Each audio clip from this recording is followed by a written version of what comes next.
galera do canal. Aqui é o Alex, Dependência Financeira 72, tudo bem? Vamos conversar sobre o fundo imobiliário aqui, né? O Primo Rico investiu milhões em 3 fundos imobiliários. Vamos ver quais são? Primeiro vamos conhecer como que funciona a Arca, né? Eles investem em ações em empresas como o Banco do Brasil, Arezzo, CEMIG, SLC Agrícola, Soja 3, Sanepar, que representam 35% da carteira. Esse é o A. O R é o Real Estate, representa 18% da carteira e é onde entram os fundos imobiliários. O C é o Caixa, que é Tesouro IPCA+, 2065, renda mais, usado como reserva de liquidez e proteção com 23%. E o A são ativos internacionais, exposição através de Bitcoin, ETF, da Vanguard, somando 24%. O XPML, o gigante dos shoppings. Realmente é um dos maiores shoppings, é um dos maiores fundos imobiliários de shoppings da B3. Não tem alavancagem e está pagando um bom rendimento. Depois vamos dar uma olhadinha no relatório gerencial. Aí tem esse BTHF11, que fez uma fusão de gigantes do BTG. Então depois a gente vai dar uma olhada aqui, né? Esse fundo aqui, gerido pela BTG, esse fundo é resultado da fusão entre BCFF11, já conhecido do mercado, e o antigo BTHF11, que até então não era negociado em bolsa. A gente vai dar uma olhada no relatório gerencial desse fundo também. E esse último aqui é o LVBI, Logística de Alto Padrão. Eu tenho esse fundo na minha carteira, né? O LVBI e o XPML. Esse BTHF11 eu não conhecia. Então a gente vai dar uma olhadinha nesse relatório aqui para ver quais ativos que compõem a carteira. O fundo imobiliário XPML11 e o LVBI11, eu vou deixar o vídeo desses fundos imobiliários na descrição abaixo. Eu só vou comentar aqui sobre esse BTHF11, que eu ainda não tinha lido o relatório gerencial. Vamos dar uma olhada aqui no BTHF11. O BTG Pactual Real Estate é um hedge fund que investe em várias vertentes aí relacionado a imóveis, como CRIs, imóveis físicos e fundos imobiliários. E no gráfico aqui, né, em cotação padrão, sem o reinvestimento dos dividendos, tem o seu fundo aqui, ó, histórico, lá para o dia 25, 29 aqui de janeiro. Depois ele veio só subindo aqui, né? E a cotação aqui, né, está em R$ 8,21. Vem entregando um dividend yield de 9,09% em 12 meses. P sobre VP de 0,84, quer dizer que está 16% abaixo do valor patrimonial. Liquidez diária grande agora, né? De 6 milhões de reais, mais de 6 milhões. E variação de 12 meses de 6,86%. O fundo entregou agora em julho um dividend yield de 1,04%, que representa 9 centavos por cota. O HF, depois da fusão, ficou bem robusto, né? Com mais de 2 bilhões de patrimônio líquido, cota patrimonial de 10,19 centavos por cota, vem entregando um yield de 12,56% no ano, e tem uma taxa de administração de 1,10% ao ano, sem aquela taxa de performance lá que muitos fundos imobiliários têm. O fundo recebeu um não recorrente aí, né? Que pôde entregar aqui 1,095 centavos por cota. O fundo fez algumas vendas no secundário de fundos imobiliários e que gerou um caixa de 15 milhões de reais neste mês. As vendas, o fundo pode avaliar novas operações de créditos estruturados. Então, o fundo nesse ponto está bem tranquilo em relação ao seu caixa aqui, né? Classe de ativos, a sua maior exposição aqui em FII de tijolo, 28,96%. Depois vem o fundo de papel, 25,89. Ativo real, que são imóveis físicos, né? Tem um caixa aqui de 12,32% e CRIs de 14,57%. E o indexador dos CRIs está bem meio a meio aqui, né? IPCA 48,22% e o CDI 48,92%. Então ele vai performar bem nos dois cenários, de IPCA alto e CDI alto. Os CRIs têm em média uma duração de 3,99 anos. Portfólio de CRIs tem uns vários aqui, ó. Emergente Code aqui, ó.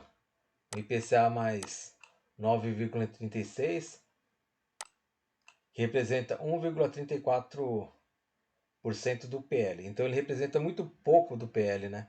Então ele é bem diversificado, esse fundo imobiliário. Aí tem esse CRIDUC de IPCA mais 8,20%. Não são tão puxados assim, né? Só esse aqui, ó, da Patriane, esse Patriane aqui, ó, que é IPCA mais 11,48, 11,48, 11,48, é bem puxado. Com certeza esse credor aqui, ó, ele é um credor um pouquinho mais arriscado para poder pegar um empréstimo tão alto assim, né? Ele deve estar muito queimado na praça aí, ó, para fazer empréstimos, né? Então ele acaba pagando um pouco mais para poder ter esse crédito em mãos. Mas mesmo assim representa pouco, né, em relação ao PL. Ainda bem, né? Esse Patriano aqui tem bastante, né? São vários. Mas se somados aqui, mesmo assim, não vai dar não vai representar tanto assim, né? Sendo que aqui isso aqui tá zerado aqui, né? Fundos imobiliários, HTMX aqui, né? Que é de hotéis, Votorantim, é de logística. Esse BPML aqui, ó, é de shopping. Eu achei uma tese bem interessante até, né? Eu soltei um vídeo esses dias. E BRCR também tenho na carteira, que eu acho bem interessante. Ele fez a reestruturação, pagou boa parte de sua dívida, né? Então o fundo está bem enxuto, né? O que está pecando na cotação é que o fundo, como ele fez muita lambança no passado, os investidores estão com receio em investir nesse fundo, né? Mas ele está bem melhor em comparação da época que ele estava com uma dívida alta, né? O Sari 11 eu comprei e vendi com lucro também. Educacional, daqui a renda urbana, era de bancos, né? XPML também tenho na carteira. E agora aqui é de papéis aqui, ó. Eles têm bastante coisa aqui no IRIM, né? É. Esse fundo que o IRIM que vai incorporar o IRDM. Tem um Canip que é bem seguro aqui de papéis. Aqui, ó. IRDM, que vai ser incorporado pelo IRIM. VGIP também é um ótimo fundo de papel. Um VGHF aqui é um hedge fund. Tem uns fundos até que interessantes. Tem uns aqui que eu não conheço aqui, né? E de ativo real, eles possuem esse EZ Tower Torre B, que representa 13,7% do PL, e o Pátio Maceió, que representa 5,9% do PL. A tabela de sensibilidade. O fundo está cotado no secundário a R$ 8,21, que representa um dividend yield bem interessante, né, de 13,38%. E pode gerar um upside aqui, né, até o seu valor patrimonial de 23,39%.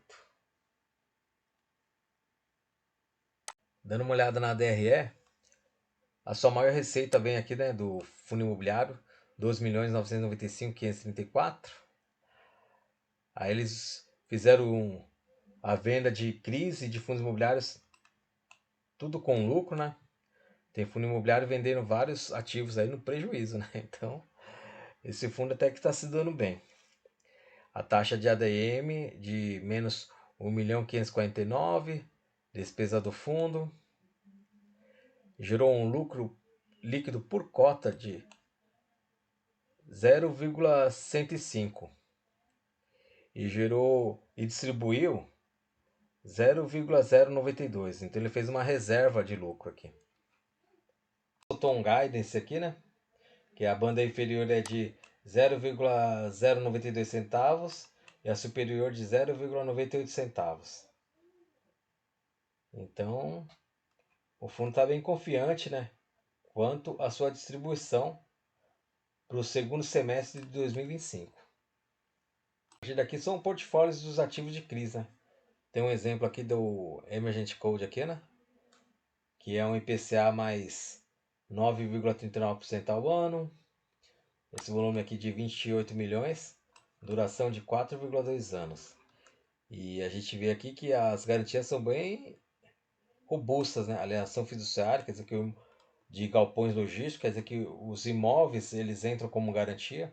Cessão fiduciária de contrato de locação, caso não pagar também os contratos de locação desses imóveis, fica fica em fica para o fundo imobiliário, fundo de reserva, aval da holding.